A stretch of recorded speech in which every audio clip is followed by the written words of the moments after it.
मित्रों, क्या आपने कभी सोचा है कि इस भागदौड़ भरी जिंदगी में जब सब कुछ पाकर भी कुछ अधूरा सा लगता है, जब रिश्ते, पद, धन, यश सब एक दिन मौन हो जाते हैं, तब भीतर से एक आवाज कहां से आती है जो हर अनसुलझे प्रश्न का उत्तर बन जाती है?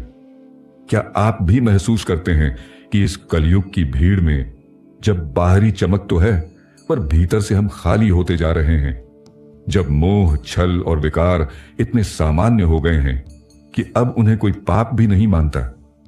तो आज हम आपको एक ऐसे नाम की ओर ले चलेंगे जो केवल शब्द नहीं, आत्मा की पुकार है, जो अंधेरे को रोशनी में बदलता है। एक ऐसा नाम जो इस कलयुग के तूफान में हमारा एकमात्र किनारा है, हमारा अमृत है, वह है राम नाम। आज हम समझेंगे कि क्यों कलयुग में राम नाम ही सबसे बड़ा वरदान है और कैसे इसे पुकारने मात्र से ही प्रभु स्वयं आपके समीप आ जाते हैं। अंत तक हमारे साथ रहिएगा, क्योंकि यह ज्ञान सिर्फ सुनना नहीं बल्कि जीवन में उतारना है। पुराणों में एक अत्यंत महत्वपूर्ण कथा आती है जो हमें राम नाम की महिमा का वास्तविक सार समझाती है। यह उस समय की बात है जब द्वापर युग अपनी अंतिम सांसें गिन रहा था और घोर कलयुग का आगमन निकट था। समस्त देवी देवता, ऋषि मुनि ब्रह्मलोक में ब्रह्मा जी के पास एकत्र हुए। उनके हृदयों में एक ही प्रश्न था, एक ही चिंता थी।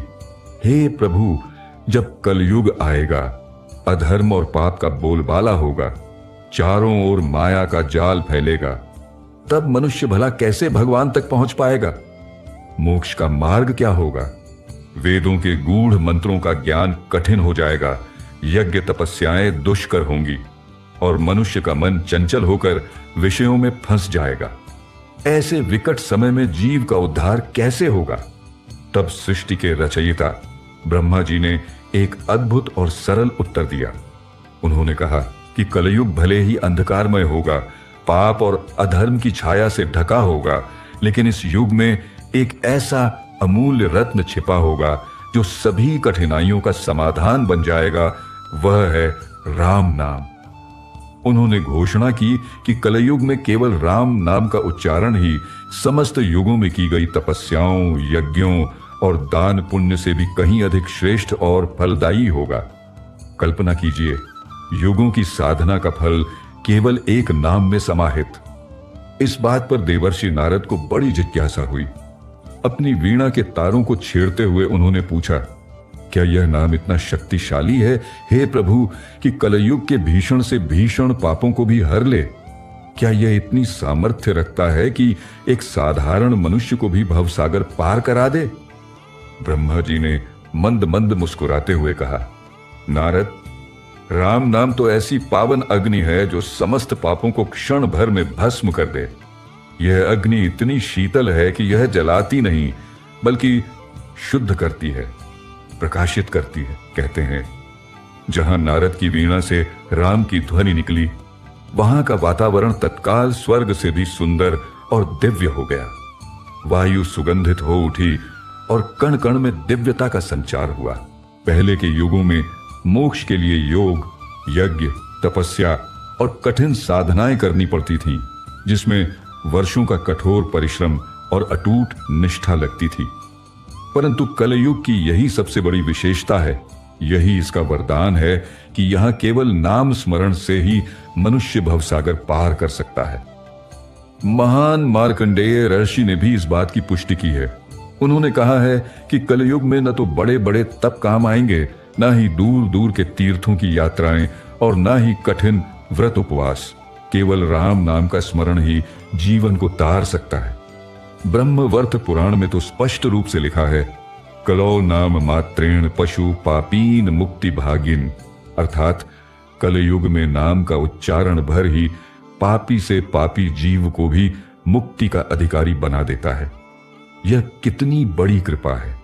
इसीलिए संत शिरोमणि गोस्वामी तुलसीदास जी ने ऐसे ही नहीं कहा था कि कलयुग केवल नाम आधारा, सुमिरि सुमिरि नर उतरहि पार। उन्होंने तो यहां तक कहा है, राम नाम अति पावन पवित्रा, मिटत सकल मल मोद सहित हृदय बसत रघुवीरा। यह नाम ही वह शक्ति है जो हमारे सारे विकारों, अशुद्धियों और पापों को दूर कर हृदय में स्वयं प्रभु रघुवीर को स्थापित कर देती है। यह केवल एक शब्द नहीं, यह तो जीवन का आधार है, कलयुग का एकमात्र सहारा है। पुराणों में एक अत्यंत रोमांचक और शिक्षाप्रद कथा आती है जो राम नाम की अमोघ शक्ति का प्रत्यक्ष प्रमाण है। बात उस समय की है जब धर्मराज यमराज अपने आसन पर विराजमान थे और उनके सहायक चित्रगुप्त मनुष्यों के कर्मों का लेखा जोखा कर रहे थे। एक दिन यमराज ने चित्रगुप्त से पूछा, हे चित्रगुप्त, कलयुग आने वाला है। इस युग में जब पाप और अधर्म चरम पर होगा, जब मनुष्य केवल स्वार्थ और मोह में लिप्त होगा, तब तुम उन असंख्य पापों का हिसाब कैसे रखोगे?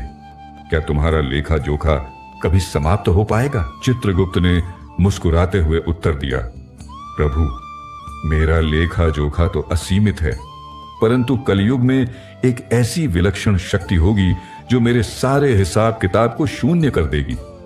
जब कोई जीव सच्चे भाव से या कभी कभी अनजाने में भी केवल राम नाम का उच्चारण करता है, उसके अंतःकरण से राम की ध्वनि निकलती है, तो उसके कर्म शुद्ध होने लगते हैं। उस एक राम नाम की रेखा इतनी पवित्र और शक्तिशाली होती है कि वह हमारे लेखे से भी ऊपर हो जाती है। उस नाम के प्रताप से पापी व्यक्ति के भी पाप धुल जाते हैं और मेरा बही खाता वहां मौन हो जाता है। यमराज ने यह सुनकर एक गहरी सांस ली और बोले, तब तो हमें भी डर है कहीं राम नाम लेने वाले सीधे विष्णु धाम ना पहुंच जाए, फिर तो हमारा कार्य ही कम हो जाएगा। और यही सत्य है मेरे मित्रों, यह कोई कपोल कल्पना नहीं बल्कि शास्त्रों का वचन है। राम नाम लेने वाला कलयुग में रहते हुए भी, चाहे वह कितना भी साधारण क्यों न हो, भगवान के समीप होता है। उसके ऊपर यम का प्रभाव भी नहीं पड़ता। भगवान शंकर ने स्वयं पार्वती जी से और अन्य देवताओं को बताया कि कलयुग में सबसे भाग्यशाली वह मनुष्य होगा जो दिन में केवल कुछ क्षण भी सच्चे भाव से राम कह लेगा। उन्होंने एक अत्यंत हृदय विदारक लेकिन चमत्कारी कथा सुनाई।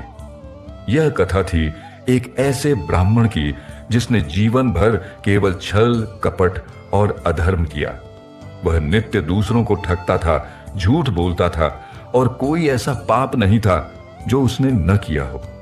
उसका नाम भी उस समय के सबसे बड़े पापियों में गिना जाता था। किंतु जीवन का नियम अटल है, मृत्यु हर जीव को आती है। जब उस ब्राह्मण का अंतिम समय आया, वह भयानक रोगों से पीड़ित था और उसका शरीर दर्द से करा रहा था। उसने अपने जीवन में कभी भगवान का नाम नहीं लिया था।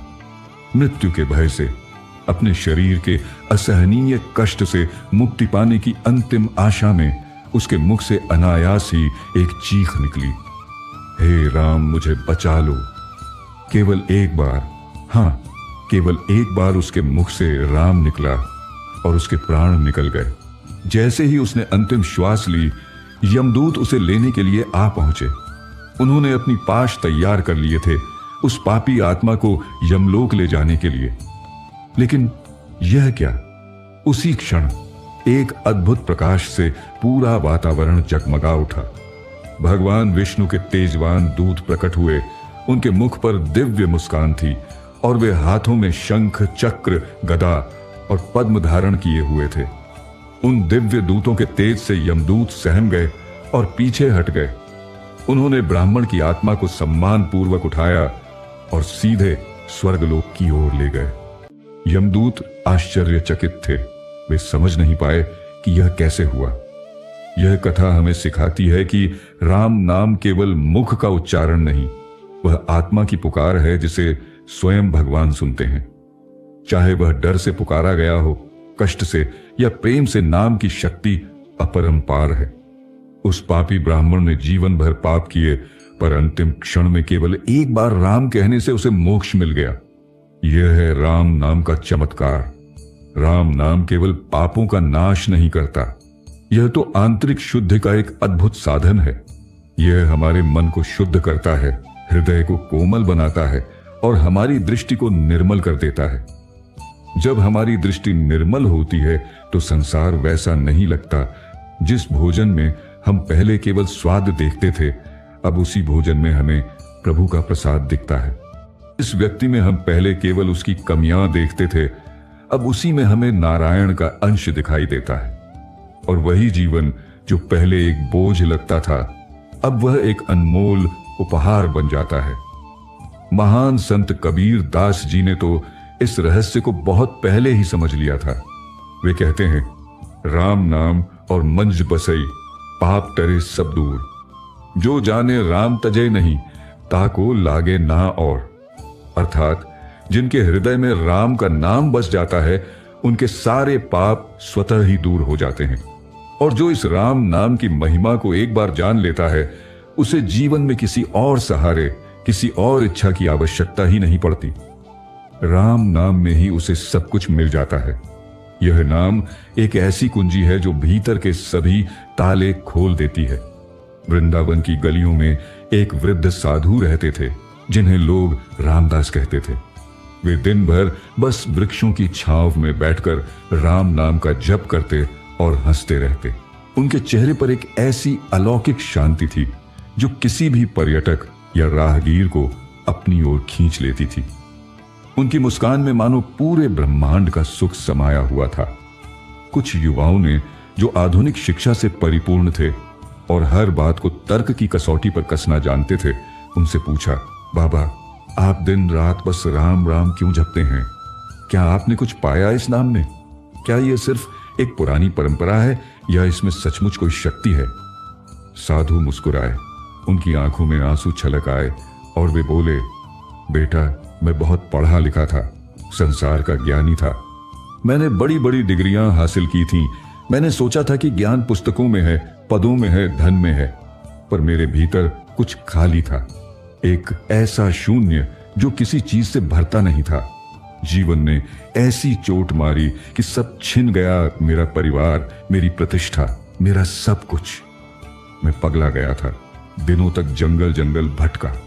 मेरे मन में बस यही प्रश्न था कि जीवन का अर्थ क्या है, क्यों मैं इतना दुखी हूं। एक दिन गंगा तट पर बेसुध होकर गिर पड़ा। मेरे शरीर में इतनी शक्ति नहीं बची थी कि मैं उठ सकूं। वहीं एक संत मिले, उन्होंने मेरे माथे पर हाथ रखा और कहा, अब कुछ मत सोचो, बस राम को पुकारो, वही तुम्हें सहारा देगा। और फिर क्या था, मैंने बस उनके कहे अनुसार राम राम करना शुरू कर दिया। चाहे मन लगे या ना लगे, चाहे समझ आए या ना आए, मैं बस दोहराता रहा, राम राम राम। और उसी दिन से भीतर कुछ बदलने लगा। धीरे धीरे वो खालीपन भरने लगा। जो ज्ञान मैंने बड़ी बड़ी पुस्तकों में नहीं पाया, वह इस नाम में मिलने लगा। मेरी आत्मा को एक ऐसी शांति मिली जो संसार की किसी वस्तु से नहीं मिल सकती थी। वे बोले, बेटा, राम नाम केवल सहारा नहीं है, यह तो एक नई आत्मा का जन्म है। यह वो अमृत है जो मुरझाए हुए मन को फिर से हरा भरा कर देता है। जब कोई सच्चे मन से इसका जप करता है, तो उसके भीतर जो वर्षों से जमी हुई मैल है, क्रोध की, घृणा की, लालच की, अहंकार की, वह सब बहने लगती है। जैसे गंगा स्नान से शरीर पवित्र होता है, वैसे राम नाम से आत्मा स्नान करती है। मैंने क्या पाया? मैंने स्वयं को पाया इस नाम में। मैंने उस परम शांति को पाया जिसे पाने के लिए लोग युगों तक तपस्या करते हैं। सबने मुझे छोड़ा, लेकिन राम ने नहीं छोड़ा। वे हर पल मेरे साथ थे, मेरी सांसों में, मेरे विचारों में, मेरी हर धड़कन में। उन्होंने मुझे इस संसार में फिर से जीना सिखाया। साधु की आंखों में एक अजीब सी चमक थी जो उनके शब्दों को और भी शक्तिशाली बना रही थी। कहते हैं, नाम और नामी में कोई भेद नहीं है। यह केवल विद्वानों की बात नहीं, बल्कि अनुभव की है। जिसने इस नाम को सच्चे मन से पुकारा है, उसने इसे स्वयं अनुभव किया है। राम नाम कोई भाषा नहीं मांगता, वह तो भावना का भूखा है। तुम रोते हुए कहो या हंसते हुए, दुख में कहो या सुख में कहो, प्रभु वहीं होंगे। वह तुम्हारे हृदय की पुकार सुनते हैं, तुम्हारी आत्मा की तड़प को पहचानते हैं। उन्हें तुम्हारी योग्यता से फर्क नहीं पड़ता, उन्हें फर्क पड़ता है तुम्हारे प्रेम से, तुम्हारी निष्ठा से। राम नाम से बड़ा कोई मंत्र नहीं, कोई तीर्थ नहीं, कोई तप नहीं, क्योंकि यह नाम केवल मुक्ति नहीं देता, यह प्रभु से सीधा संबंध जोड़ता है। यह वह सीढ़ी है जो नीचे गिरे हुए को ऊपर उठाती है, जो भटकते हुए को राह दिखाती है, जो थके हुए को विश्राम देती है। यह नाम स्वयं भगवान का स्वरूप है, जो इस कलयुग के अंधकार में हमें प्रकाश की ओर ले जाता है। यह नाम केवल एक उच्चारण नहीं, यह एक जीवन शैली है, एक साधना है, एक अनमोल निधि है जो हमें स्वयं प्रभु ने प्रदान की है।